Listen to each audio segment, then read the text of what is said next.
प्रशांत किशोर ने महिलाओं के लिए किया बड़ा ऐलान। अपनी पत्नी को लेकर आए सामने, जाने कौन है प्रशांत किशोर की पत्नी।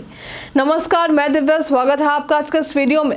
महिलाओं के पक्ष में जन स्वराज के संस्थापक और चुनावी रणनीतिकार प्रशांत किशोर ने बड़ा ऐलान किया है।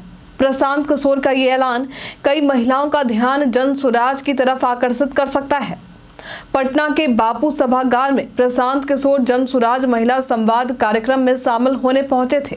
इस दौरान उन्होंने मीडिया से बातचीत की और ऐलान करते हुए कहा कि जन स्वराज 2025 में होने वाले बिहार विधानसभा की सभी 243 सीटों पर चुनाव लड़ेगी।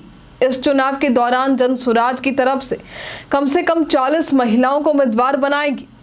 आगे उन्होंने 2030 में होने वाले विधानसभा चुनाव को लेकर कहा कि 2030 में विधानसभा चुनाव के दौरान जन स्वराज के प्लेटफॉर्म से प्रशिक्षित करके 70 से 80 महिलाओं को नेत्री बनाने का अभियान चलाया जाएगा। बापू सभागार में आयोजित महिला संवाद में प्रशांत किशोर पहली बार अपनी पत्नी जाह्नवी दास को सामने लेकर आए हैं और मंच से ही अपनी पत्नी का परिचय करवाया। इस दौरान उन्होंने कहा कि इनका परिचय इसलिए नहीं करवा रहे क्योंकि ये हमारी पत्नी है, ये इसलिए करवा रहे हैं क्योंकि इसकी वजह से हम आपके बीच में हैं और ये परिवार का जिम्मा उठा रही हैं।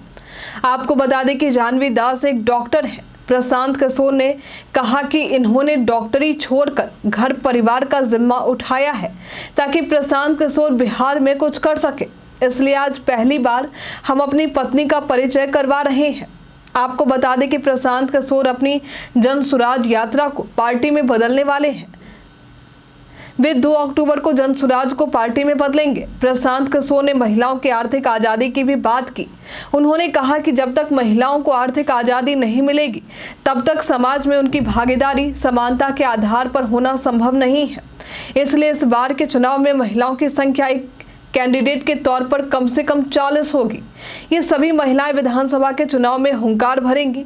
इसे प्रशांत किशोर ने अपना लक्ष्य बताया है और कहा कि कम से कम 40 महिलाओं को इस बार विधानसभा तक पहुंचाना है। आगे उन्होंने कहा कि 4% ब्याज पर सरकारी गारंटी पर महिलाओं को रोजी रोटी कमाने और व्यापार करने के लिए पैसा मिले। इस बार बिहार में जनता की सरकार बनने वाली है। प्रशांत किशोर की इस रणनीति से साफ है कि वे महिलाओं पर राजनीति में खासकर फोकस कर रहे हैं।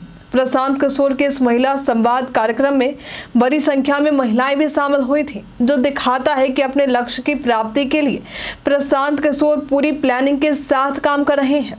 अपनी यात्रा और हर कार्यक्रम में प्रशांत किशोर बड़ी ही मुखरता के साथ रोजगार का मामला भी उठा रहे हैं। उन्होंने पलायन को लेकर सबसे बड़ा दुश्मन बताया है। उन्होंने महिलाओं के सामने भी स्पष्ट रूप से कहा कि आपके पति और बेटे को रोजगार के लिए पलायन नहीं करने देंगे। इस दौरान प्रशांत किशोर ने सोशल मीडिया के जरिए घर बैठे ही पैसे कमाने का प्रशिक्षण देने की भी बात कही है। कई सियासी जानकारों का मानना है कि महिलाएं पुरुषों के मुकाबले मतदान के लिए ज्यादा जागरूक होती हैं। अक्सर देखा गया है कि किसी भी चुनाव में प्रत्याशी की जीत हार में महिलाओं की भूमिका निर्णायक रहती है। ऐसे में प्रशांत किशोर की महिलाओं को साधने की ये रणनीति उन्हें किसी नए मोड़ पर लाकर खड़ा कर सकती है। आज के लिए फिलहाल इतना ही। आपको क्या लगता है, क्या प्रशांत किशोर अपने लक्ष्य की प्राप्ति कर पाएंगे? हमें कमेंट में लिखकर जरूर बताएं। हमारे साथ बने रहने के लिए आपका धन्यवाद।